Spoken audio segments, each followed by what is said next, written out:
네, 한 주간 잘 지냈습니까? 저기 얼굴 안 보여준 학생은 누군가? 이윤선. 예, 여러분들 지금 한 주에 몇 번 학교에 와요? 지금 4번. 이제 학교 다녀야지. 대학생이 학교에 와서 공부하는 게 맞죠. 예. 뭐 멀리서 오는 학생도 있고 할 텐데 여러분들 학교에 와서 또 친구도 사귀고 이렇게 하는 게 맞겠죠. 아마 코로나가 곧 끝난다고 하니까 내년에는 뭐 아마 여러분들 뭐 학교 축제도 하고 뭐 동아리 활동도 하고 이렇게 정상적인 대학 생활을 할 수 있지 않겠나 하는 생각이 드네요.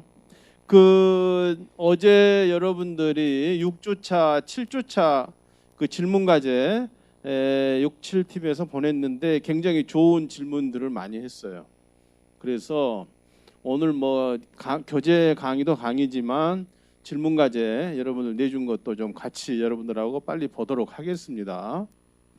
지난 시간에 뭐는 그 첫 시간으로 뭐 첫째 주부터 했던 걸 전체적으로 공부를 했었네요. 박소현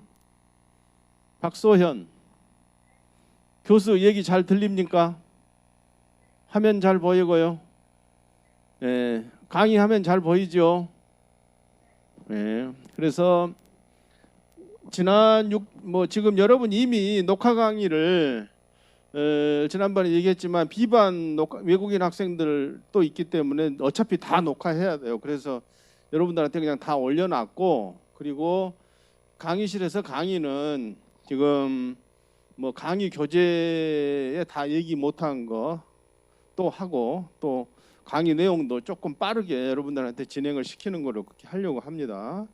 지난 6주차에 그 실무 준비라는 걸로 이제 강의를 했었는데, 사실은 이제 전시회에 갈 때 이 실무적인 계획이 굉장히 중요하다고 그랬죠. 왜냐하면 보세요. 전시회에 가려면 어때요? 전시회가 보통 만약에 4일간 이제 열린다라고 한번 해봐요. 4일간 열리면 전시회를 일정이 어떻게 되냐면 보통 하루나 2일 전에 그때 진열을 하는 거예요. 진열을 어디다가 자기 부스가 이렇게 있으면, 부스가 뭐 중소기업 부스라고 한번 해봐요. 그러면 3x3 부스를 이렇게 배정받아서 전시에 참가를 하게 되는데, 여기다 이제 여기에 뭐 안내 데스크도 하나 있고 여기에 쉘브도 있고 그래요. 이렇게 그러면 가지고 갔던 전시품을, 이걸 크레이트라고 해요. 크레이트, 나무 박스에 이 속에 자기 전시품이 들어있는 거예요. 이게 그러면 이걸 끄집어내서 여기다 진열을 해야 되겠죠. 여기다가 사람들이 보이게 진열하는 걸 언제 하냐면, 작은 회사는 하루 정도 하고 좀 큰 회사는 2일 내지 3일 정도, 삼성전자는 진열을 하는 데만 3일 4일 막 해야 돼요. 워낙 막 크고 많기 때문에. 근데 보통 중소기업은 하루 정도면 됩니다. 이렇게. 그러면 출장을 언제 가야 되겠어요? 그 보통 하루, 그러니까 예를 들어서 코트라가 주관하는 전시회에 간다 그러면 보통 이날 저녁에, 이날 낮에 여기 도착해요. 현지 도착. 그러니까 이미 다 준비돼 있으니까 준비 코트라 현지의 무역관 직원들이 다 해놨어. 전부. 그러니까 장치 공사도 다 해놨지. 그러니까는 가서 그냥 진열만 하면 돼. 그러니까 이때 도착하겠죠. 그게 부스 요원들이 하루 개막하기 한 하루 반 정도 전에 도착해서 그 전날 짐 풀고 그 다음날 바로 장치하든가 그렇게 하고. 그런데 한국관으로 가지 않는다 그러면 언제 가야 되겠어요? 더 일찍 가야 되겠죠. 더 일찍. 이렇게 더 일찍 가야 돼. 도착. 그러면 자, 부스 요원은 여기 도착하지만 실제로 장치 공사는 언제부터 하느냐? 장치 공사는 이때부터 장치공사 해야 되겠죠. 장치공사.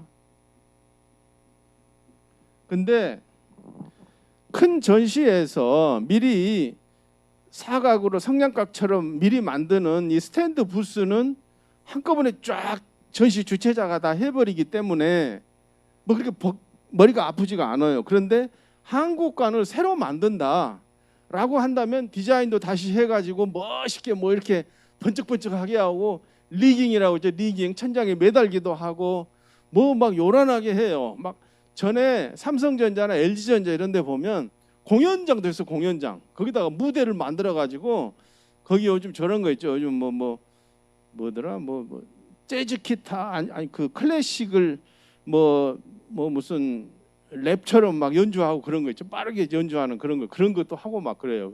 그 정도 하려면 어떻게 되겠어요?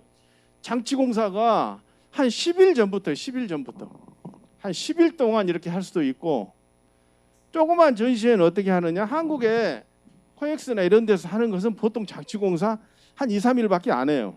조금만 하니 그거 다 이게 사각 성냥갑처럼 하니까. 그런데 그러면 이 부스 요원이 언제 가야 되겠어요? 이럴 때는 장치공사 할 때부터 가야 되니까. 그때 가서 한두 명이 보고, 그 다음에 실제로 전시회 부스에 들어갈 사람들은 하루 반이나 이틀 반 정도에 현지에 도착해야 되겠죠. 자, 그러면 언제부터 시작이 된다고 했죠? 한 1년 전부터 이게 시작이 되는. 1년 전에 시작이 되는데 언제 전시에 참가할 거냐? 그러면 이 실행 계획은 언제쯤 세워야 되겠어요? 아마도 한 6개월 아니 한 7개월 전에 이 실행 계획을 만들어야 되는 거예요. 그 전에 이제 기본 계획은 다 하는 거고. 그러면 여러분이 삼성전자의 해외 전시회 담당자다라고 하면 한 7, 8개월 전에 내년에 CES 간다 그러면 내년 1월이잖아요. 지금은 이미 다 계획이 다 끝나 있어야 돼. 지금 다 끝나 있고, 내년 1월 CES 간다 그러면 한 4월이나 5월에 이 실행 계획을 만들기 시작해야 되는 거예요. 그 얘기가 바로 이 6주차에 있는 게 그겁니다. 그때 제일 중요한 게 뭐예요? 언제 이 장치공사가 시작되느냐, 전시품은 무엇을 언제 보낼 거냐, 그리고 호텔은 어디서 잠을 잘 거냐, 이재용 부회장이 오시면 어디서 주무셔야 되느냐, 이런 문제들이 굉장히 복잡한 문제들이 있는 거예요. 왜 그러냐? 이 4일간 모든 게 일어나죠. 이 4일 동안에 엄청난 일들이 일어나야 되는데, 이때 만약에 계획이 잘못되면 어떻게 되겠어요? 삐그덕거리기 시작하지. 이재용 부회장이 요리 가야 되는데 이쪽으로 와버렸다 그러면 어떻게 난리가 나는 거죠. 완전히 막 이게 엉클어져 가지고, 아니면 무슨 사고가 났다, 천장에 뭐가 떨어졌다, 바닥에 뭐가 어떻게 됐다, 사람이 다쳤다, 이 난리가 돼. 그래서 완벽하게 준비를 하지 않으면 그렇게 이 전시회라는 게 복잡한 이런 프로젝트인 거예요. 그래서 이 실행 계획이 너무나 중요하다. 그래서 정말 이런 것까지 다 해야 되나라고 할 정도로 이 실행 계획을 만들어야 되는 거예요, 이게. 그래서 여기에 출장 가는 사람들이 언제 몇 시에 무슨 호텔에 어디서 어떻게 잠을 자고 무슨 옷을 입고 어떻게 나와서 몇 시에 나와서 전시장에 나와서 어떻게 하고 무슨 옷을 하고 무슨 말을 하고, 이런 것이 전부 다 이 매뉴얼에 들어와 있어야 된다. 그러면 이 실행 계획 두께가 얼마나 두꺼워요? 아마 삼성전자 CES 매뉴얼은 몇백 페이지 이렇게 담당자별로.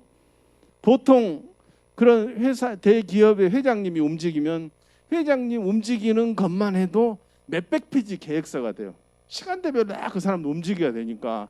이재용 부회장이 전세기로 간다, 아니면 자기 비행기로 간다, 비행기 스케줄만 생각해 보세요. 얼마나 복잡한가. 그거 다 비자 받아야지, 해야지, 그 비행기 내리는 거 해야지. 그게 이제 삼성전자 본사에 있는 전시회 담당 직원하고 미국 법인에 있는 직원들이 계속 연락을 하면서 물어보면서 그 계획을 완성시켜 가는 것이죠. 그래야 문제가 없다. 그러면 어떻게 하느냐? 이 실행 계획은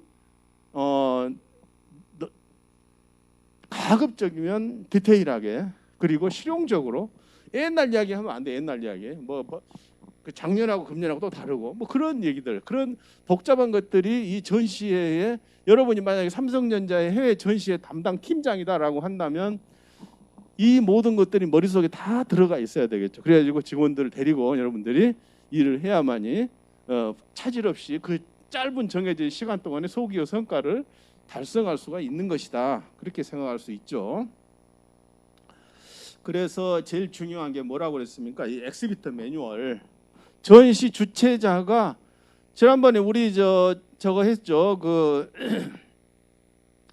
CES 전시 주최자 매뉴얼 다는 못 보고 일부 봤잖아요. 영문으로만 돼 있는 거. 그런 게 큰 전시, 교수가 미국에 있을 때 뭐 큰 전시에 있었어요. 그 스포츠용품 전시회, 그런 거 이제 미국 애틀란타에 있을 때, 지금은 아마 이름이 바뀌었을 건데 운동용품이란 게 엄청나잖아요. 전 세계적으로. 미국이 특히 미국 사람들 운동 엄청 해. 그래가지고 막 무슨 그 스포링 구스 산업도 어마어마합니다. 그래서 그 전시회를 그때 슈퍼쇼인가 그래서 슈퍼쇼인지 그 이름이 그랬어요. 그런데 거기 가 보니까 엄청나요. 그게. 그래서 그걸 이제 교수가 막 준비하면서 여러 가지 하는데, 그때는 이 인터넷이 없던 94년, 5년 그때는 인터넷으로 그런 거 하질 않고 매뉴얼이 이만큼의 엑시비터 매뉴얼이. 그래서 그거에 빨간 테이프로 탁탁탁탁 붙어가지고 1년 전에 뭐하고 2년 전에 6개월 전에 뭐하고 딱딱딱 하면 이렇게 돼요. 그거에 맞춰서 계속 신청하고 이게 해야 되는 거예요. 그게 지나가 버리면 안 돼. 그 정도로 철저하게 엑시비터 매뉴얼에 거의 다 나와 있는 거예요. 그러면 이제 그 엑시비터 매뉴얼을 보고 그거에 따라서 우리가 준비를 해요. 요즘은 이제 그 엑시비터 매뉴얼이 그렇게 그 하드 카피로 나온 게 아니고 다 인터넷에 떠 있다 이거죠. 그래서 교수가 이 전 강의 때 그거 다 보여줬죠. 그게 나온 거예요. 그래서 그걸 철저히 읽어보고 거기에 나온 것을, 근데 이제 보통 이런 일들을 중소기업들은 하기가 어렵지. 자기 혼자 사장님하고 수출 담당 직원 몇 사람 있는데 다 어떻게 다 하겠어요. 그걸 누가 해주느냐? 코트라나 이런 데서 해준다 이거 전부 다. 보면서 언제 신청해라 그러면 신청하고 그렇게 하는 건데, 만약에 개별적으로 개별 부스로 신청 가서 한다 그러면 어떻게 직접 담당자가 이걸 다 읽어보고 해야 된다는 얘기예요. 한국에 에이전트가 있지만은 그 사람들 다 몰라요. 다 몰라. 이렇게 신청해주고 이런 정도 하는 것이지. 그래서 이 엑시비터 매뉴얼을 보고 이 실행 계획을 만드는 것이다. 그렇게 여러분들 생각하면 되겠습니다. 그 단체 참가와 개별 참가에 대해서 얘기를 했었고요. 가급적이면 조기에 참가해야 신청을 해야 된다. 출장 계획 굉장히 중요하다. 출장 계획을 세우기 위해서는 이런 이제 체크리스트. 이게 지금 여기 나온 체크리스트는 실제로 어떤 교재를 쓰신 그 교수님이 실제 코트라에서 일을 하면서 그 경험했던 그걸 지식을 바탕으로 지금 작성해 놓은 거예요. 그래서 별로 틀리지가 않아요. 내가 보니까 대부분 맞는 얘기예요. 심지어 이런 비상약 이런 거, 여러분들 나중에 회사 들어가서 사장님 모시고 출장 가보면 진짜 대기업의 사장님, 회장님 모시고 자기가 가방 들고 이제 간다 그러면 챙길 게 너무너무 많아. 이게 정말 비상약 그런 것도 별거 아닌 것 같지만 외국에 나가보세요. 약을 살 수가 없어. 유럽에 가면 왜 그런지 알아요?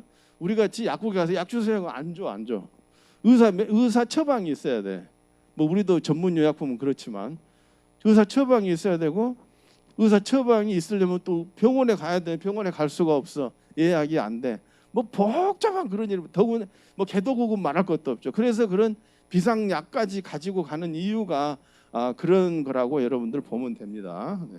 그리고 이런 것도 가서 전부 살려면 한국에서는 편의점 가면 다 있지만 유럽 같은 데 가면 거의 없어요.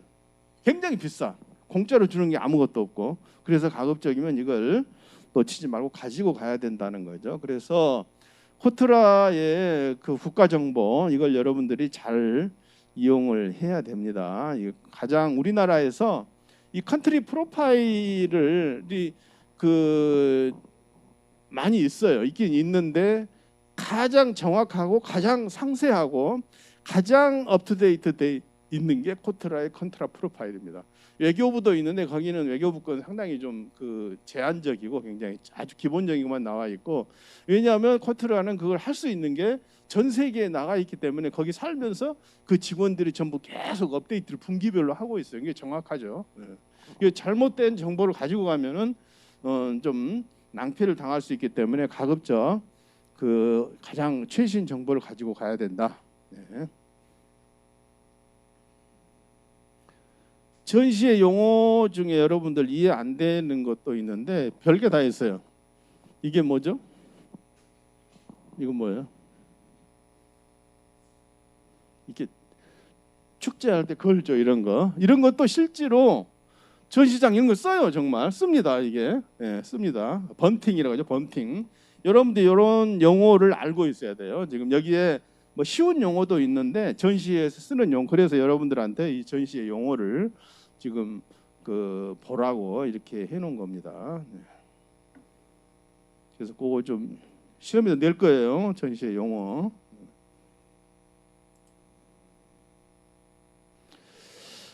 자,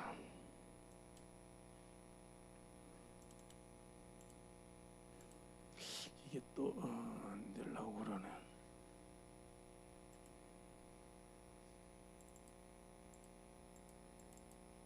전체 화면으로 해야 되는데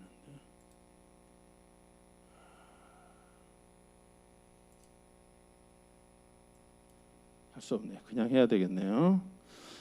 이번 7주차에는 여러분들이 강의 자료를 이미 읽어봤겠지만은 전시품 운송과 뭐 사전 마케팅 두 개가 좀 어울리지는 않는데 전시품 운송에 대해서 좀 여러분들한테 얘기를 할 겁니다. 전시품 운송이 무지 중요하다 그랬죠. 왜냐하면 이때 자, 이 일정 한번 보세요. 그러면 장치 공사를 10일간 한다라고 했을 때 전시품이 언제 도착해야 되겠어요? 대략 한 5일 전에는 이제 전시품이 현지에 도착을 해야 되겠죠. 그러니까는 CES 전시한다 그러면 우리 컨테이너가 언제 LA 항구에 LA 롱비치 항구나 LA 그 포트에 한 일주일 전에는 도착을 해야 돼. 그래서 거기서 라스베가스 현장까지 통관시켜서 한 2, 3일. 요즘 같으면은 더 빨리 보면 요즘 미국에 지금 전시품 컨테이너가 하역이 안 돼서 지금 난리잖아요. 그러니까는 이런 경우에 만약에 내년 1월에 CES 전시회를 한다 그러면 지금 삼성전자 이런 데는 초긴장일 겁니다. 지금. 왜냐하면 그때 만약에 현지에 보냈는데 이게 통관이 안 되고 계속 적체돼 있으면 큰일 나는 거지. 그러면 아마 삼성전자는 돈이 많으니까 비행기로 실어갈 수도 있겠죠. 그 많은 걸 엄청난 돈을 들여가지고. 근데 일반적으로 우리가 해상 운송을 한다고 했을 때 보통 5일 전까지는 이 현장에 도착을 해야 된다는 걸 우리가 알 수 있지 않습니까? 너무 일찍 가도 안 돼. 그만큼 보관료를 더 물어야 되니까. 그래서 현지의 상황을 보면서 예를 들어서 한 8일 전까지 LA 포트에 도착해야 한다 이거. 롱비치나 LA 컨테이너 포트에. 그래가지고 거기서 통관이 돼서 라스베가스로 가야 되겠죠. 트러킹으로 가야 되니까. 근데 그럼 멀지는 않죠. 그러면 5일 전에 거기에 도착을 해. 그러면 이 도착한 우리 컨테이너에 지금 우리 전시품이 들어있잖아요. 그러면 도착해서 전시회까지는 지금 5일 전이 남았는데 거기다 어디다가 보관하느냐. 그것은 어떻게 하냐면 일반적으로 이렇게 돼 있어요. 전시장이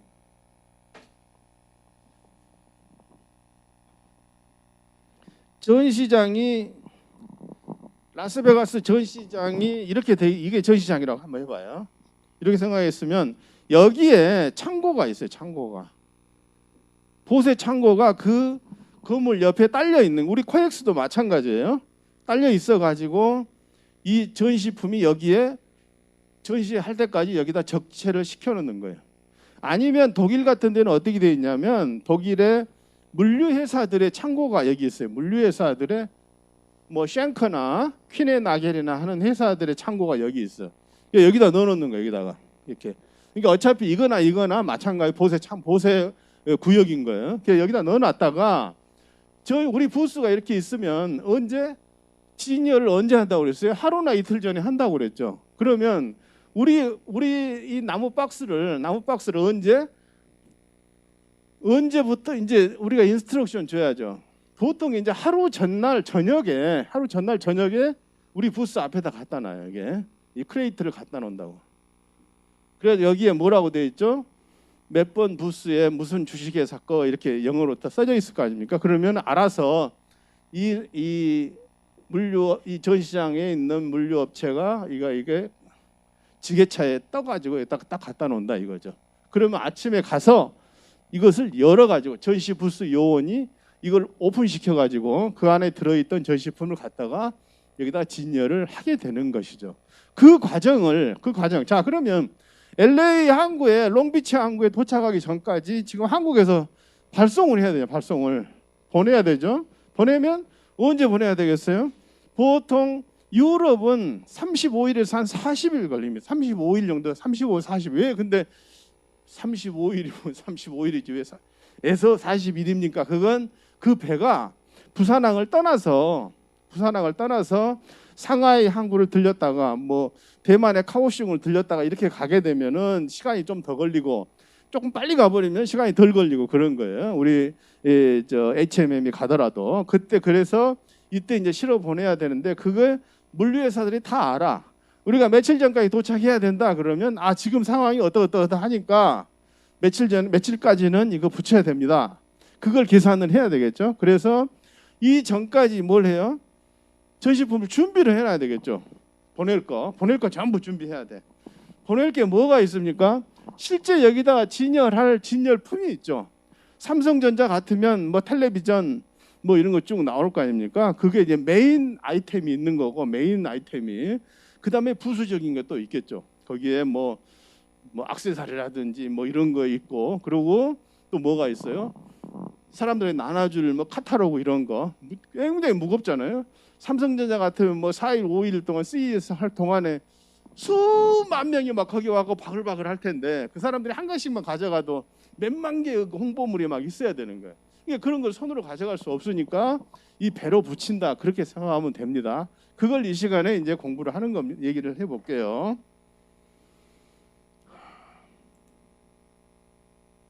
근데 여기서 이제 제일 중요한 게 어떤 전시품을 이쪽으로 보낼 거냐 하는 거죠.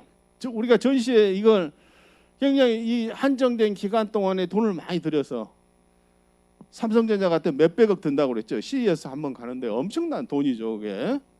그러면 여기 가서 정말 짧은 기간 동안에 어떻게 바이어들한테 우리 물건을 잘 보여줄 거냐. 그러려면은 어떤 것을 가지고 갈 거냐 하는 게 굉장히 중요하겠죠. 그게 바로 전시품의 선정이라는 거, 선정. 예. 물론 기업들이 뭐 내년에 뭐 가져가야지 하는 거 다 알 수 있겠지만 여기서 이제 조심해야 될 것들이 뭐냐면 특히 이제 중소기업들이 이런 여러 시행착오를 많이 해요. 중소기업들이. 그러니까 여기 지금 예로 들어 있는데 미국 전시에 갔는데 뭐 중동 사람들이 입는 옷에 들어갈 뭐 텍스타일을 가지고 간다든지 물론 미국에도 뭐 이슬람 조금 있긴 있어. 근데 메인은 아니잖아요. 잘못하면 그렇게 될 수 있다는 얘기예요. 여러분이 입고 있는 옷도 나라에 따라 다 틀려요. 나라에 따라서 입는 옷의 그 색상이나 재질이나 이런 게 다 틀리다고. 여러분들 요새 중동 사람 뭐 아프간 하면서 뭐 차드론이 무슨 히잡이니 막 그런 말 나오죠. 굉장히 비싼 천이라는 거 알아요, 그거 여러분들? 왜 그러겠어요? 굉장히 비싸. 왜냐하면 중동 사람들이 남자들도 막 치마처럼 입고 있잖아요. 근데 거긴 더운 지방에 막 치렁치렁이 감고 있으니까 어떻게 되겠어요? 거기에 밖에서 보이지 않으면서 바람이 잘 통해야 돼. 그게 특수천이야지 이게. 겉에서는 안 보이지만. 그래서 오히려 중동의 사람들이 입는 옷이 훨씬 비쌉니다. 뭐 그런 거라요. 그러니까 그걸 잘못 가지고 가면 그러니 잘못하면 상담이 안 돼 버릴 수가 있다 이거죠. 그리고 인증 이게 굉장히 중요해요. 인증.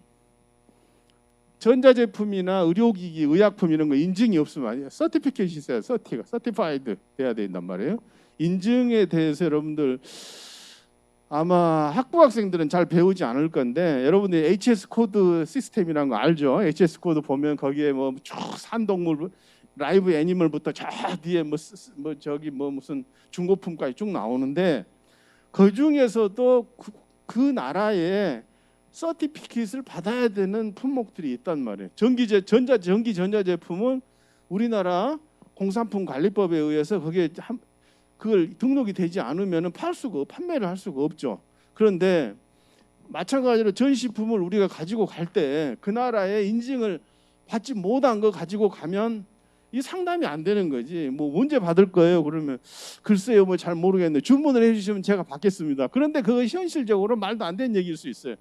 여러분들 화장품 중국에 엄청나게 많이 수출되고 있거든요. 중국에는 우리가 화장품을 수출하려면 중국의 위생 허가라는 걸 받아야 해요. 위생 허가를 받아야 했는데 보통 1년 하나 받는데, 근데 지금 전시하면서 언제 1년 후에 받아서 지금 말이 안 되잖아요, 이게. 그러니까 이제 사실은 중국에 수출되는 많은 그런 그 화장품들이 서티가 없이 그냥 가는 경우가 많아요. 짝퉁이 아니라 그 따이꿍이라고. 따이꿍. 중국 사람들인데 보따리 장수들이 뭐 가방에 아니면 뭐 많이 넣어서 가져가는데 그게 서티를 안 받고 가는 경우도 굉장히 많아요. 다 못 받으니까. 그래서 서티를 받아야 되는 그런데 반드시 필요한데 안 받고 그냥 가지고 가는 경우에 이제 이 전시에서 상담이 잘 안 되는 거죠. 식품은 말할 것도 없죠. 식품은 뭐 여러분들 할랄이라는 거 얘기 들었죠. 중동에는 이슬람권에는 할람과 흐람이라는 게 있잖아요. 절대 안 되는 거와 뭐 허용되는 거 뭐 그런 거 이제 안 되는 식품을 가지고 가서 전시하면 되겠느냐, 이런 얘기입니다. 디자인 침해로 전시 기간 중 벌금 부과비 전시의 기회가 박탈됐다. 교수가 1987년에 코트라에 입사를 해서 갔는데 그때 아마 국제상상가, 지금은 그 회사가 없어졌어요. 부산의 국제상상가 신발 전시회를 프랑스 파리에서 하는데 난리가 났대. 뭐가 난리? 나는 그때 신입사원 때 무슨 일인지도 몰랐지. 근데 그 회사에서 막 부산에서 올라오고 막 난리가 났어요. 왜? 한국 간에 전시회를 하는데 이게 뭐예요? 이거 삼색선, 빨강 파랑 뭔가 아디다스 그거 상표 그걸 디자인을 신발에다 붙여가지고 가서 파리 전시장에 가서 전시회를 했다니까. 그러니까 아디다스에서 보고 이거 상표권 침해다. 뭐라고 그래, 할 말이 없지. 그래 그다 압수당하고 그 전시회 한국관을 오거나이즈한 코트라한테 책임을 묻는 거예요. 중소기업 뭐 말도 안 통하고 프랑스 말 되지도 않는데.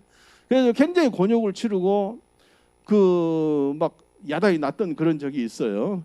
그때만 해도 정말 그 옛날에 1984년이면 여러분이 훨씬 태어나기 전 얘기인데 그때는 우리나라 중소기업이 그냥 그런 거 가지고 와서 전시회 가서 나가도 괜찮은 걸로 그렇게 생각했던 시절의 얘기입니다. 그런데 지금은 오히려 거꾸로 우리나라 상품을 개도국들이 중국, 태국, 베트남 이런 회사들이 우리나라 제품의 디자인이나 특허를 침해해가지고 가서 전시할 수가 있죠.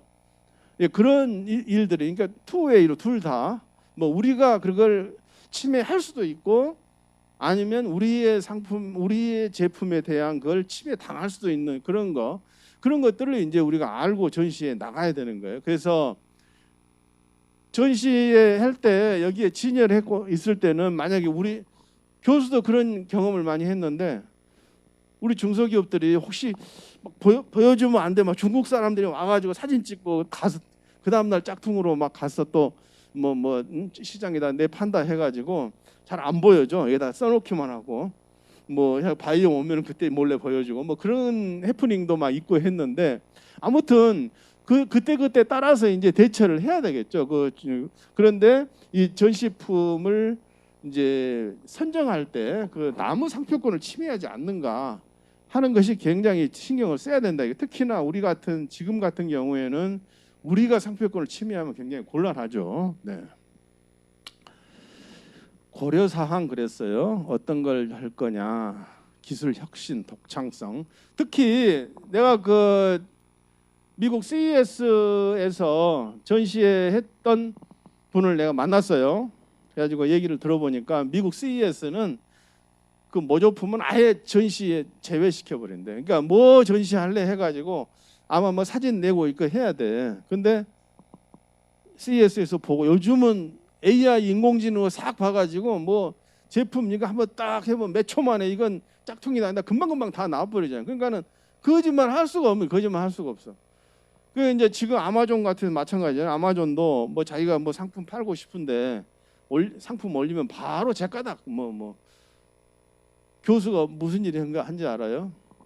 교수 고향이 목포인데 목포에 가면 그 해상 분수가 있어. 분수 음악 분수 음악이 막 나오면 그 분수가 막 춤을 추는 저녁에 그런 뭐 관광 시설이 있거든요.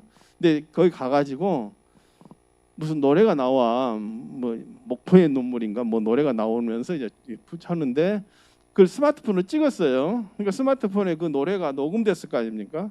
그러니까 그 이제 그걸 내가 내 저 유튜브 채널에다 올렸거든. 아무 생각 없이. 그랬더니 며칠 있으니까 나한테 뭐 메일이 왔어. 유튜브에서. 거기 노래가 그거 저작권 침해한 거니까. 야 진짜 황당하다. 아니 무슨 뭐 목포의 눈물 누가 부른 너 그거 요즘은 그런 세상이에요. 그 영상이나 뭐 사진이나 그런 음원이나 이런 걸 이제 금방 다 인공지능이 다 캐치해 가지고 다 아는 세상이에요. 뭐 그렇게 됐기 때문에 전시에 나가서 뭐 이게 상표권 침해하고 뭐 특허 침해하고 그거 다 알아버린다니까 이제. 예, 그렇지만 이제 과거에 그런 일들이 많이 있었기 때문에 지금도 조심을 해야 된다는 거죠. 네, 그래서 여기 나온 대로 상품을 출품할 상품을 선정할 때 실제로 이제 어떻게 잘 바이어들한테 보여줄 거냐 하는 것들이 그냥 여기 11번, 12번 보세요. 전기, 압축 공기, 뭐 가스 이런 게 있느냐 그거죠. 예를 들어서 그 기계 전시하면은 압축 공기가 된 컴프레셔에서 나온 압축 공기가 들어가야 되잖아요. 근데 전시장에 그런 게 없어. 그럼 어떻게? 할 수가 없지. 그런 걸 알아봐야 된다는 얘기, 알아봐야 된다. 네. 그런 얘기입니다.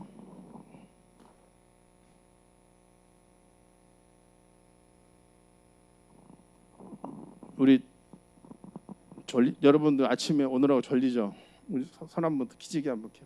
기지개 좀.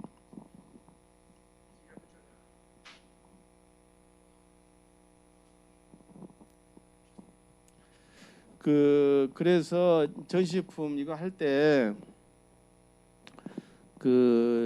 이 짧은 기간 동안에 최대의 성과를 올리기 위해서 우리가 어떤 것을 이번에 보여줄 건가 하는 것들이 굉장히 전시품을 선정할 때 중요한 거예요. 삼성전자 같으면 어떻게 되겠어요? 삼성전자는 전 세계를 상대로 비즈니스를 하고 있잖아요. 그러면 이번 CES에 뭐 보여줄까? 아마 삼성전자 직원들 지금 막 머리 싸매고 있을 거예요. 지금 이제 지금쯤 막 뭐 어떻게 해야 되냐. 중소기업도 마찬가지로 맨날 가지고 왔던 그런 가져가면 안 되는 거죠.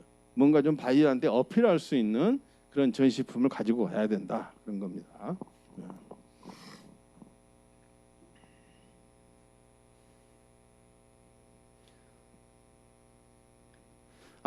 지금 그 7팀에서 저걸 물어봤어요. 틈새 시장 진출이 가능한 연관 제품도 유리하다. 그래 이거 뭡니까? 연관 제품이 뭡니까? 질문을 했죠. 근데 이거에 대해 연관 제품이 뭐냐면 우리가 모터쇼 하죠. 모터쇼. 킨텍스에서 자동차 전시하잖아요. 자동차 전시하면 뭐도 한다? 자동차 부품 전시회도 한다 이거예요. 아니면 자동차 액세서리. 자동차에 그건 뭐 사소한 거지만 자동차가 있으려면 당연히 있어야 되는 자동차에 비슷한 거. 아니면 스마트폰 전시회. 스마트폰 전시회. 그럼 연관 제품이 뭐예요? 뭐 스마트폰 고리 뭐 아니면 스마트폰 케이스 뭐 이런 걸 가지고 같이 간다 이거. 그런 게 연관 제품이에요. 그거와 메인 아이템과 메인 프로덕트과 관련된 그런 것들을 한번 같이 가져가면은 오히려 뜻하지 않게 바이오 오다를 받을 가능성도 있다, 그런 뜻입니다.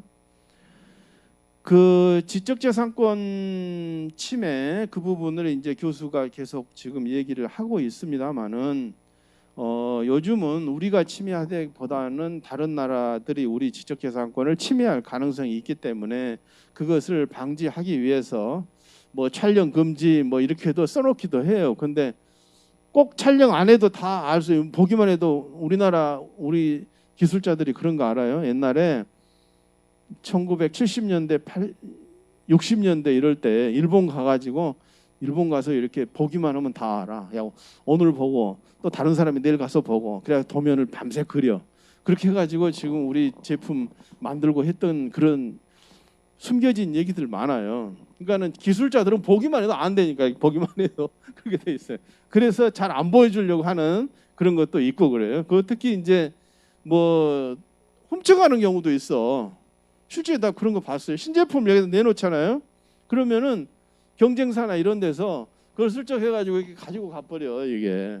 그래요. 그거 이제 우리도 뭐 그런 사람들이 있었을 시, 우리 선배들, 여러분 선배들은 수출 현장에 있었던 사람들이 자기가 정말 이걸 살 수는 없고 잘 팔지도 않고 그러니까 슬쩍 하나 훔쳐가가지고 한국에 와서 뜯어보고 뭐 했을 수도 있다 이거죠. 마찬가지로 우리가 지금 그런 걸 많이 당하고 있기 때문에 그런 거 이제 전시에 나가서는 그런 걸 상당히 조심하고 어떻게 대비할 건지 그런 걸 이제 준비를 해야 됩니다. 지식재산권 침해에 대해서 그 질문들을 많이 했어요. 어떻게 해야 되느냐? 여러분들 혹시 그 배낭여행 배낭여행을 못 갔지? 지금 뭐 코로나 때문에 여러분들 내년에 배낭여행 가게 될지 모르는데 배낭여행 갔다. 뭐 분실됐다. 어떻게 해야 되겠어요? 제일 먼저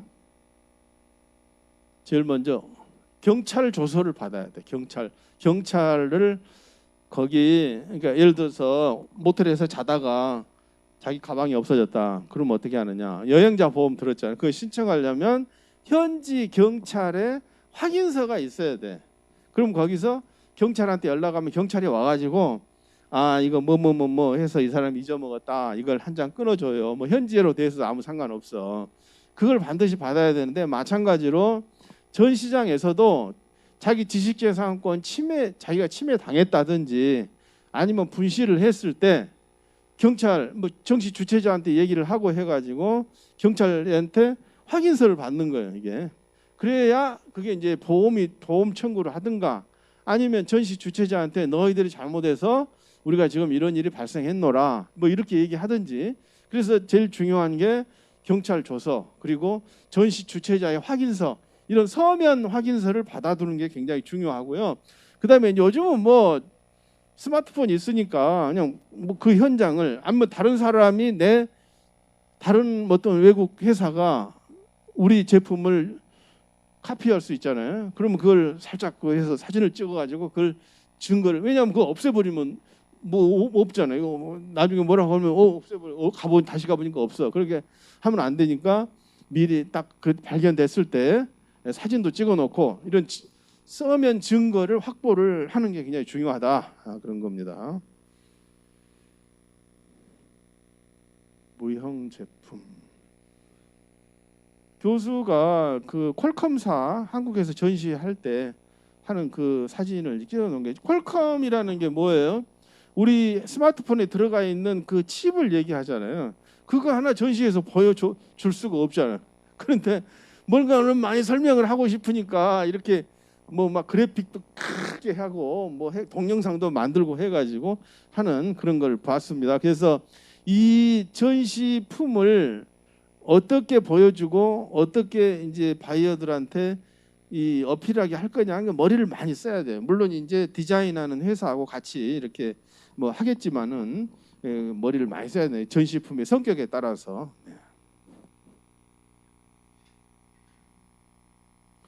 자, 이제 운송으로 하겠습니다. 운송은 얘기 다 했어요. 적기에 가야 된다. 이게 굉장히 중요하다. 적기에. 아마 지난번에 스에즈 운하에서 뭐 한 일주일 정도 배가 이렇게 돼 있었잖아요. 아마 난리 났을 거예요. 그게. 만약 거기에 전시품이 실려 있었으면 어떻게 되겠어요? 전시에 못 하는 거지. 분명히 그런 일이 벌어졌을 거예요. 아마. 이게 이제 그런 건 마저 예기치 못했던 사고니까 그건 어쩔 수 없지만 일반적으로는 그렇게 될 가능성은 별로 없어요. 전에 현대상선에 있던 뭐 분들하고 이렇게 만나보면 그래. 비행기보다 배가 훨씬 정확하대요. 왜 그런지 알아요?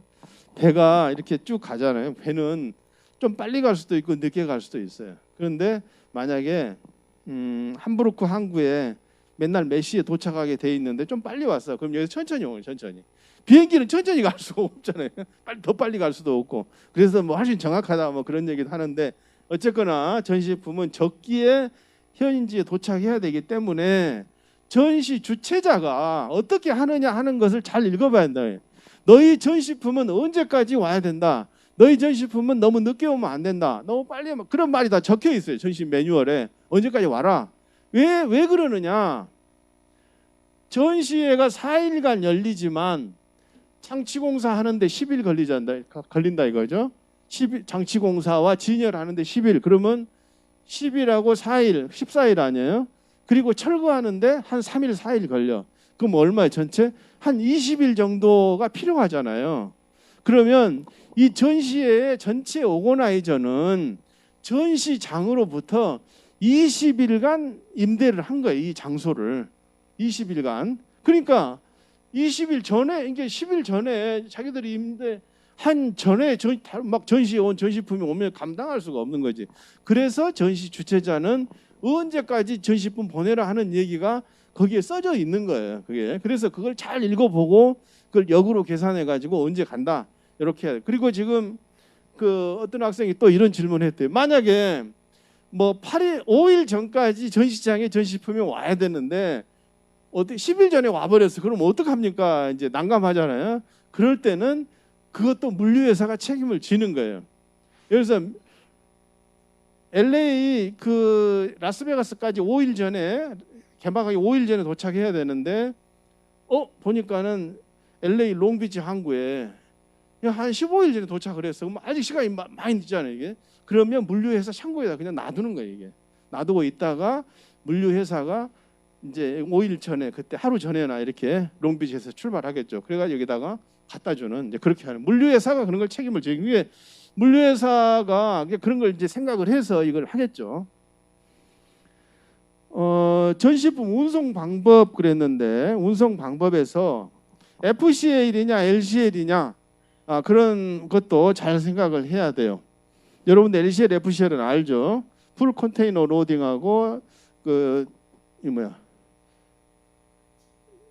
갑자기 생각이 안 나네. LCL은 이제 혼적하는 거, 다른 사람 거 같이 실는 거고, 풀 컨테이너는 전체 컨테이너에 전체 자기 물건만 넣어서 보내는 건데 실제 교수가 그런 일이 있었다니까요. 한국관에 갈 전시품이 얼마 안 됐어. 그러니까는 반반 해가지고 이렇게 보냈거든. 근데 그런 경우 어떻게 되겠어요? 항구에 컨테이너가 도착하면 열어가지고 딴 사람 거 주고 레스 컨테이너니까 반은 내 거고 그러잖아요. 그럼 그거 오픈해야 되잖아요. 오픈하는 과정에서 항구에 있는 사람들이 이걸 열어가지고 가져갔다 이 말이지. 그게 분실된 거예요. 그러니까 물류회사는 그것도 모르고 전시장까지 가져왔어. 열어보니까 없어. 우리 뭐 노트북도 없고. 그래서 한번 발칵 뒤집혔 적이 있는데 그래서 이런 얘기를 교수가 써놓은 겁니다. 가급적이면 컨테이너가 꽉 차지 않더라도 풀 컨테이너로 해가지고 가져가서 전시장에 가서 그 앞에서 개봉해가지고 자기가 보는 상황에서 컨테이너를 열어서 거기다가 적재시켜 놓는 게 가장 안전하다 그런 얘기입니다. 지금 다른 얘기는 교수가 다 했고요. 그 다음에 도착지. 지금 그렇잖아요. 내가 지금 CES에 전시에 저걸 보내는데 가만 있어. 근데 왜 학생들이 안 보이지? 이상하다.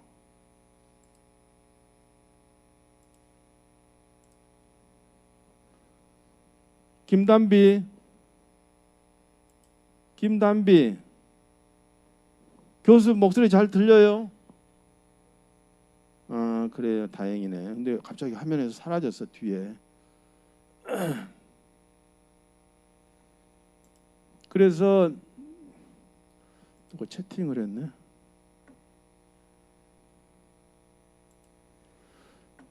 그러면은 지금 CES 전 시장에 아무도 없어. 뭐 우리 지사가 미국에 지사가 있는 것도 아니고 아무도 없고 그럼 뭐 누구한테 보내느냐 이걸 이제 콘사이니가 누구냐 이거야. 전시 매뉴얼에 보면 거기 써져 있어요. 뭐라고? 어떻게 해라. 이것은 CES다.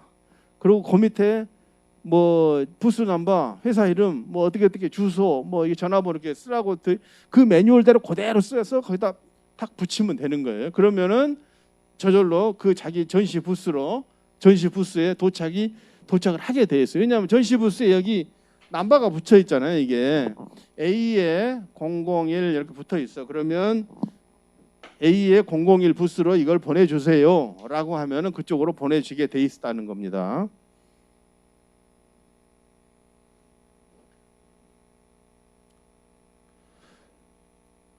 다시 거꾸로 가지.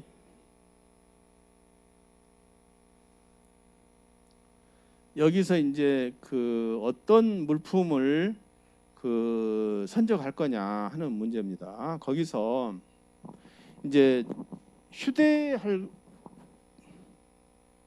전시품으로 회상으로 보내야 될 게 뭐냐, 회상으로. 그러니까 두 가지로 크게 나눠져요. 하나는 여기서 지금 보듯이 전시품을 컨테이너에다 넣어서 이렇게 해상이나 항공으로 보낼 게 있고, 전시 부스 요원이 직접 자기가 들고 가야 되는 가격을 크게 나눠 볼 수가 있어요. 그 얘기를 지금 여기 하는 겁니다. 물품 구성이 뭐냐 이게. 근데 좀 무게가 있고, 이제 물론 메인 전시품이야 당연히 그렇게 해야 되는 거고, 거기에 뭐 다른 그 뭐 사소한 거, 뭐 심지어 스테이플러 이런 거 왜 필요하겠어요? 여기다 붙이려면 스테이플러 있어야 돼. 스테이플러가 없다 그러면 어떻게? 또 사러 가야 돼. 막 코트라 직원한테 미스터 누구 나 좀 살려줘요. 뭐 바쁜데 언제 그거 하고 있어요? 밖에 나가도 뭐 스테이플러 사러 다니나 이 핀 사고 막. 그래서 그런 이 디스플레이를 하기 위해서 그런 조그마한 것까지 다 전시품에 같이 넣어야 되는 거예요. 이게 그 목록을 다 만들어야 돼. 뭐 심지어 카타칼이 어떻고, 뭐 양면 테이프가 어떻고, 무슨 고리가 어떻고, 뭐 어떻고, 이거 흰색으로 할 거냐 빨간색으로 할 거냐, 그런 거 요즘 같은 마스크를 몇 장을 넣느냐, 그런 거에 전부 생각을 해가지고 전시품으로 발송을 해야 된다 이거죠. 뭐 한 가지라도 없으면 너무 힘들어.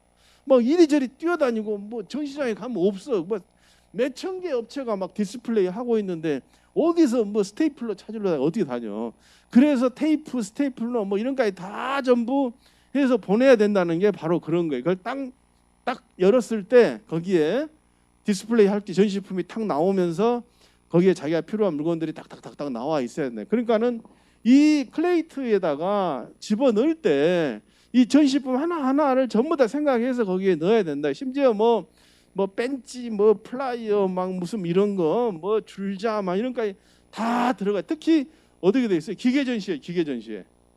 기계 전시하면 막 우리 교실만큼만 그런 기계를 갖다 전시할 수 있잖아요. 그러면은 현장에 조립을 해야 돼. 그럼 조립하려면 뭐가 있어야 돼요? 수공구가 툴이 다 있어야 되죠. 전부 다. 그런 거 물론 기술자들이 다 알고 있지. 근데 전부 그런 걸 생각해 가지고 이걸 전시품을 넣어야 되기 때문에 출장 준비하는 것만큼이나 선적할 물품 대장 만드는 게 복잡할 수 있어요. 예. 그리고 저거 얘기했어요. 이제 통관에 대해서 여러분들 뭐 질문을 하고 있었는데, 일반적으로 전시회에 가는 그 전시품은 시비 거는 일이 별로 없어요. 거기에 CES 2022 2022 이거 하고 그다음에 뭐 지부스 남바 이게 딱 써져 있으면 아마도 미국 LA 항구에서 그거 가지고 뭐 시비 걸지는 않을 겁니다. 그런데 요즘 미국은 조심해야 되는 게, 미국은 그 9.11 테러 이후에 모든 그 수입 컨테이너를 이 전부 스캔을 해요. 이게 스캔해 가지고 혹시 뭐 무기나 이런 폭발물 있지 않나 그런 거 하기 때문에 이제 그런 것 때문에 이제 통관이 늦어지고 하는데, 그런 특수한 경우가 아니면 전시품은 일반적으로 빨리빨리, 저희 세관에 있는 사람도 이거 알아. 빨리빨리 가야 된다 알고 있다고. 그러니까 아주 특수한 경우는 아니면 뭐 개도국에 막 이상하게 사람 괴롭히는데 아니면 대부분 전시 그러면 이렇게 통관이 되는데 그렇게 하려면 준비를 철저히 해야 된다 이거죠. 여러분들 질문한 것 중에 저게 있었어요. 뭐 가격을 너무 싸게 하지 마라 이런 얘기를 이제 그 질문을 여러분 했거든. 그 말이 무슨 말이냐면 A라는 전시품이 있는데 거기에 늘 뭐 예를 들어서 이거라고 한번 생각해 봅시다. 삼성전자에 뭐 65인치 TV라고 한번 해봐요. 65인치 TV를 이제 많이 전시를 한다라고 한번 해봅시다. 그런데 여기에 이제 삼성전자에서 뭐 수원 공장에서 이제 미국 LA로 라스베가스로 보내는데 미국에서 팔리는 그 가격이 예를 들어서 뭐 $1,000라고 한번 해봐요. $1,000에 팔려. 근데 가격을 뭐 $100라고 해서 한번 보냈다고 한번 생각 한번 해봐요. 그러면 세관에서 볼 때 근데 여기서 기준 가격이란 게 세관에는 기준 가격을 가지고 있어요. 뭐가 있냐면 소비자 가격이 $1,000면 한국에서 가격이 뭐 $300다 이게 나와 있다고. 거기에 우리나라 세관에도 다 가지고 있어요. 거의 대부분의 수입품에 대해서 CIF 가격, 이 FOB 가격이 얼마라는 걸 알고 있다고. 그런데 엉뚱하게 뭐 이 가격을 $300 기준 가격을 뭐 CIF 부산 CIF 뭐 LA로 해가지고 이게 $300인데 $100로 해오면은 지금 통관을 뭘로 한다? 저걸로 하죠. 전부 전자 통관을 하잖아요. 이제 전자 통관을 다 하는데 오다가 예를 들어서 여기 플러스 마이너스 얼마까지 봐준다 이거 있을 거 아니에요. $300면 플러스 마이너스 $50까지는 봐준다. 뭐 그냥 통과다 그러는데 갑자기 $100짜리가 왔어. 그럼 어떻게? 스톱돼 이게. 컴퓨터가 이거 안 되겠다. 이거 뭐 이상하다 이게. 바로 그런 거예요. 그래서 전시품이라 해도 너무 엉뚱한 가격 쓰지 마라. 그런 얘기가 바로 그런 얘기입니다. 네. 그래서 가격을 너무 왜냐하면 이 가격을 뭐 높게 쓴다 해서 통관이 안 되는 게 아니란 말이에요. 통관은 되기 때문에 너무 이상해. 이건 뭐 우리 뭐 가서 이건 뭐 그냥 바이어가 사갈 건데 좀 싸게 하지. 그건 아니라 이거죠. 네.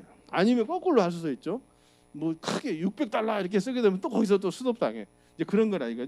그래서 정상적으로 모든 서류를 작성해야 된다. 커머셜 인보이스나 패킹 리스트 할 때도 전부 가격이나 이런 것들을 원산지도 정확하게 써주고. 자꾸 뭐 이상하게 이렇게 특히 이제 이런 것도 있어. 교수가 실제 경험한 건데 지난번에 얘기했나요? 치과용 엑스레이 이거 하는데 거기다 뭐라고 써있냐면 also military use possible 이렇게 써놨단 말이에요. 이게 무슨 말이냐? 이거 치과용으로도 쓰는데 뭐 방산에도 씁니다. 군사용을 씁니다. 그런 말을 거기다 쓸 필요가 없지. 실제로 그런 용도로 쓰더라도 괜히 그거 하면 밀리터리라는 그 단어 때문에 통관이 안 되는 거예요. 이게. 그럼 바보짓을 왜 해? 그러니까 이게 여러분들 다른 나중에 가서 무역회사에 근무할 때도 마찬가지예요.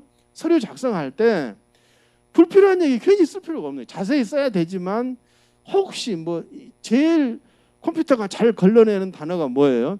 밀리터리, 뭐 무슨 메디칼, 메디슨 이런 단어 다 잡아내 전부 다. 여러분들 혹시 여러분들 여행할 때 나중에 보세요. 여행 가방 속에 그 약 같은 거 많이 넣어갖고 오면은 엑스레이가 딱 잡게 돼 있어 공항에서. 그런 거예요. 그러니까는 이제 그런 통관할 때 우리가 잘 생각해요. 통관을 누가 시키느냐? 사람이 안 해. 지금 컴퓨터가 해. AI가 한단 말이에요. 엑스레이가 다 한단 말이에요. 근데 거기에 자꾸 걸린 뭐 이상한 거 이런 걸 해놓으면 안 된다 이거죠. 특히나 예를 들어서 뭐 이런 것도 있어요. 가방 속에 가방에 뭐가 있는데 막 이거 무슨 뭐 이런 전기줄을 같은 걸 속에다 넣어갖고 온다 해봐. 바로 공항에서 걸려. 이게 무슨 이거 폭발 장치인가 뭐 이래가지고.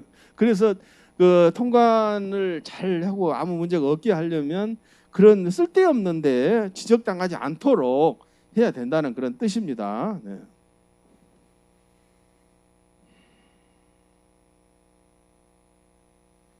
여러분 이거 뭔지 알아요? 여기 있죠. 팝업 부스라는 거 있죠. 여러분들 한국에서는 별로 못 봤을 거예요. 그 유럽이나 미국 같은 데는 저런 거 쓰는 사람들 많아요. 그러니까 미국은 전시회 가면 우리 같이 멋있게 이게 일반적인 전시회는 그렇게 장치를 하지 않아. 미국 사람들은 너무 가격이 비싸니까. 그러니까는 어떻게 하냐면 면적만 하나 임차해가지고 이걸 탁 펼치면 이게 딱 펼쳐지게 돼 있어요. 그럼 거기 그 회사에서 올 때 거기다가 뭐 그래픽을 넣어가지고 뒤에 한 2개 양쪽에 딱 세워놓고 그렇게 전시하는 사람도 많이 있습니다. 이거 뭐 다 아는 얘기고. 크레이트 이제 이게 이제 수출 포장할 때 이 크레이트를 써요. 항상 이 속에다 이제 집어넣는데 이 위에 뭐가 되냐면 이 볼트로 조이게 돼 있거나 아니면은 열쇠를 잠궈 버려. 이게 그런 경우도 있어요. 열쇠를 잠궈 가지고 열지 못하게 그렇게 해 놓을 수도 있는 겁니다. 근데 이제 열쇠를 또 잠그는 것도 문제지. 만약에 세관에서 이걸 이제 어떤 문제가 생겨서 이걸 열어봐야 되겠다고 생각하면 어떻게 되느냐? 이걸 할 수 없이 때려 부셔야지. 이제 그런 게 미국 갈 때 여러분들 그 알죠? 가방 잠그면 안 돼. 미국은 미국 갈 때 가방을 미국 그 세관에서 열어볼 수가 있어요. 만약에 그 속에 뭐 폭발물이라든지 이런 의심되는 게 있으면 미국 세관 열어보기 때문에 미국의 가방 그 여행 가방 이거 할 때는 열쇠를 잠그면 안 돼. 아니면 그게 안 열어지면 부셔버린다고. 그리고 똑같은 거예요. 그래서 가급적이면 볼트나 아니면 못으로 박아가지고 실제 열 수도 있게 해야 되는데 너무 근데 열어볼 가능성 거의 없지만 이제 그렇다는 거예요. 열쇠를 잠글 수도 있고 그러는데 그거보다는 그건 아니다. 뭐 그런 거 다 물류회사에서 알아요. 어떻게 해야 된다는 거.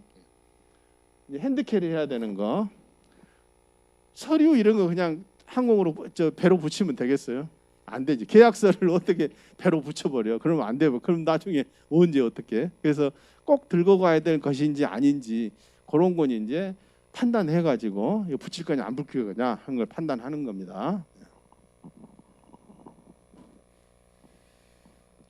선적 서류 뭐 외국인 학생들은 좀 많이 물어봤던데 여기 뭐 나온 얘기들을 대로예요. 그래서 이 선적 서류는 잘 작성해서 같이 서류를 붙여놓으면 아무 문제가 없고 요즘은 뭐 전자통관이니까 서류만 잘 작성돼 있으면 별 문제는 없다. ATA 까르네라는 게 있어요. 무관세 임시 통관 증서라는 건데 이게 상공회의소에서 이렇게 발급해 주거든요. 그러면 보세 통관이 돼요, 실제. 근데 이거 안 하고 그냥 가는 회사도 많아. 왜냐 현재 가도 어차피 할 수도 있거든. 전시의 물품이니까. 왜 안 하느냐? 이거 상공회의소 가서 뭐 또 수수료 또 내야 되거든. 발급해 주면 돈 내야 돼요. 그래서 뭐 안 하는 경우가 많다고 합니다. 이 하면은 이렇게 원칙적으로 해야 되는데 그냥 안 하는 경우, 안 하고 가는 경우도 많이 있다.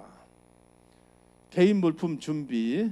요건 여러분도 읽어보면 알 거예요. 여기에 참 그 상식적인 얘기일 수도 있는데 신발 2켤레, 양말 준비 이런 말 있죠. 이제 전시 부스에 이제 자기가 출장 간다 그러면 신발을 꽉 낀 거 하루 종일 끼고 있으면 어떻게 돼? 발이 퉁퉁 부어요 이게. 그래서 뭐 전시장에서는 이런 이제 정장 신발을 신고 있더라도 끝나고 뭐 퇴근할 때 아니면 집에 가서는 그 숙소에 가서는 좀 편한 신발을 신고 있어야 된다 그러니 이게 아주 상식적인 아무것도 아닌 것 같지만 실제 전시 부스 요원으로 가보면 정말 그런 것 때문에 굉장히 고생을 할 수도 있다 이거죠. 양말 같은 경우도 한국은 양말 되게 싸죠. 막 뭐 5,000원에 몇 켤레 막 주잖아요. 유럽 가서 양말 사봐. 무지 비싸. 굉장히 양말 한국보다 몇 배 될 수가 있어요.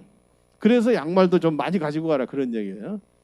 양말 좀 좋은 거 이런 거 스포츠 양말 이런 거. 그래서 여기 지금 그런 얘기를 지금 써놓은 겁니다. 그래서 요것도 마찬가지로 전시에 많은 그 경험을 했던 분들이 그런 분들이 써놓은 그런 얘기니까 여러분들 좀 잘 볼 필요. 나중에 혹시 G탭이나 이런 거 갈 때 이런 걸 참고를 하도록 하세요.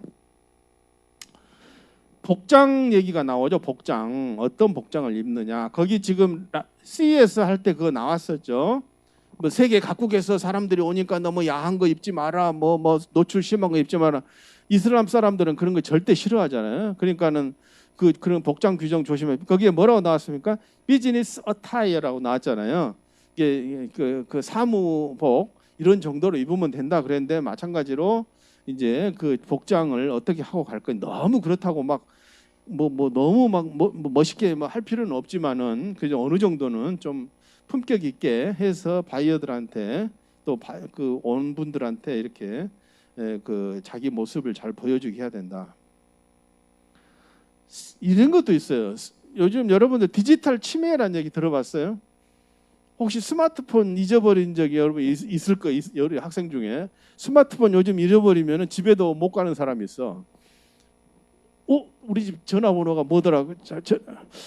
전화번호 모르는 사람 지금 많아요. 지금 마찬가지로 만약에 전시회에 갔는데 스마트폰이 분실됐어. 그럼 어떻게?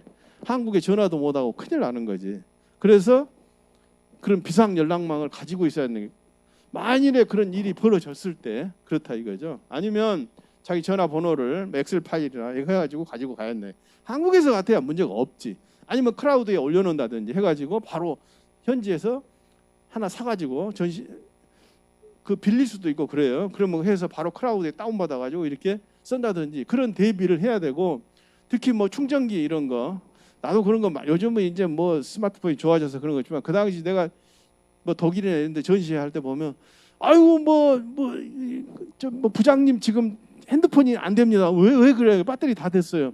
그런 불상사가 있어서 여러분들이 만약에 전시 담당자다. 그런데 부장님한테 전화해야 되는 부장님 배터리 다 안 된다 이거죠. 항상 충전이 돼 있게 그리고 그 보충 그 배터리 휴대용 배터리를 가지고 다녀야 돼. 그래야 왜냐하면 전시 아침에 보세요. 이거 지금 장치공사 이거 하면 장치공사 하잖아요. 그러면 밤새도록 할 수도 있어요. 잠 안 자고 막 저녁에 공사를 해요. 늦어지면은 계속 여러분이 감독관이라고 한번 해봐. 24시간 거기 전시장에 있어야 돼. 이게 충전할 시간이 없는 거야. 그래서 보충 배터리 반드시 갖고 다니는 게 바로 그런 거예요. 그런 것들이 낭패당하지 않게 한다 이거죠. 노트북도 마찬가지. 요즘은 클라우드가 발달했으니까 중요한 서류나 이건 다 클라우드에 올려놓고 혹시 노트북을 분실하더라도 바로바로 대체가 가능하게 그런 준비를 해야 되는 거예요. 그런 얘기를 지금 여기 써놓은 겁니다.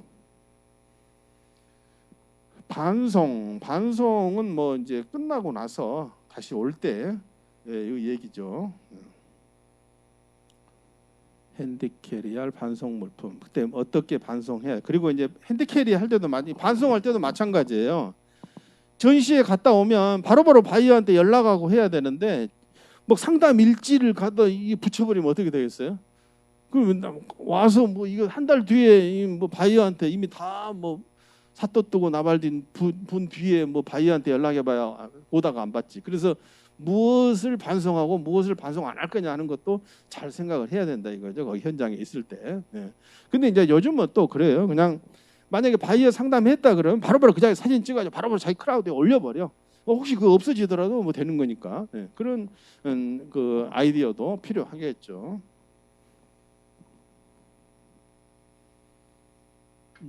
통관에 대해서는 얘기를 했어요. 통관은 이제 시간적 여유를 두고 대행 업체를 선정하고 뭐 미리터리 이런만 쓰면 안 된다 그렇게 얘기를 했고요. 뭐 읽어보면 알 수 있는 내용들입니다. 여기 국가별이란 것은 여기는 예시만 해놓은 거예요. 지금 안 맞을 수 있어요. 이거는 왜냐하면 계속 각 국가 간에 그런 상황이 바뀌고 또 하기 때문에 그건 뭐 크게 여기는 뭐 참고만 하면 되겠습니다. 네. 그리고 프로세스 전체 했고요. 사전 마케팅은 요건 뭐 지금 조금 그 구색을 맞추려고 했는데 여기는 간단하게만 설명할게요.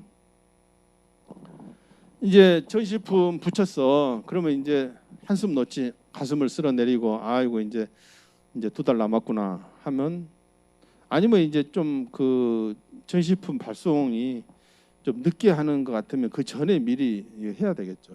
그래가지고 바이어한테 레터를 쓰는 거예요. 이게. 레터를 써서 아니면 그 레터를 보낼 바이어를 어떻게 찾느냐 그런 거 이제 우선은 이미 우리가 알고 있는 기존 바이어들한테 먼저 보내는 거고 우리가 이번에 라스베가스 CES에 참가해요. 부스문은 몇 번이에요. 오세요. 이번에 새로운 제품 뭐 나갑니다. 이번에 꼭 오사. 그다음에 이제 우리가 또 뭐 과거 전시에서 만났거나 아니면 뭐 코트라에서 받았거나 뭐 이런 이제 그 포텐셜 바이어들한테 또 보내고 아니면 그냥 인터넷 뒤져가지고 뭐 이게 보낸다 이거예요. 근데 질문한 내용 중에 누가 학생이 그랬더만요. 저거 너무 공식적인 것처럼 안 보이게 레터를 보내라. 그건 이제 저거예요. 너무 공식적 인상을 주지 않도록 알아요. 여러분들 회사에 들어가서 레터 쓸 때 그런 겁니다. 여러분들 저거잖아요. 한번 받아보세요. 이메일 받을 때 뭐 수신인 뭐 50명 해갖고 뭐 기분 좋아요, 나빠요? 별로 기분이 좀 찜찜하지. 뭐 그냥 덤프 메일을 그냥 몇십 명, 몇백 명한테 보냈구만. 그런 인상을 주지 않게 알아요. 여러분들 회사에 가서 레터 쓸 때도 똑같이 해가지고 뭐 디어 요즘 뭐 디어 마이 게스트 뭐 이렇게 해가지고 쫙 보내는 것보다는 디어 미스터 윤수라 해갖고 이름을 써서 하고 실제 사인 서명도 자기가 해서 여러분들 어때요? 편지 받을 때도 그냥 프린트 해가지고 온 거 받으면 좀 그렇잖아요 이게. 그거보다는 실제로 어떤 서명이 있는 거 보면 훨씬 이 사람이 좀 신경 썼구나. 그 얘기. 너무 막 광고 전단지 같은 느낌을 안 주게 하라는 얘기예요. 그래서 조금 약간 좀 프라이빗한 그런 기분이 들도록 조금 시간이 좀 하더라도 그렇게 편지를 보내라. 그런 뜻이 되겠습니다. 네, 여기까지 하고요. 지금 다음 주에는 여러분들 중간고사인데 지난번 이미 얘기한 대로 그 일부의 퀴즈 시험을 보고 지난번처럼 똑같습니다. 그리고 2부는 아마 내일이나 여러분들한테 중요한 개념이라든지 용어라든지 그거 한 8, 9개 주고 그중에 한 5개 정도 약술로 쓰는 거 이게 설명하는 거 논술은 아니고 준 논술이 되겠죠. 그런 식의 시험을 보고 그건 가급적 오픈북으로 하려고 생각하고 있습니다. 그러니까 너무 중간고사에 신경을 스트레스를 안 받아도 되겠고 주로 이번에 배웠던 강의자로 열심히 읽어보면 할 수 있는 내용이 되겠습니다. 네, 그러면은 질문 있으면 하세요. 질문 물어볼 거 있으면. 없어요? 교수가 너무 강의를 열심히 잘해버렸나? 예, 수고했습니다. 네.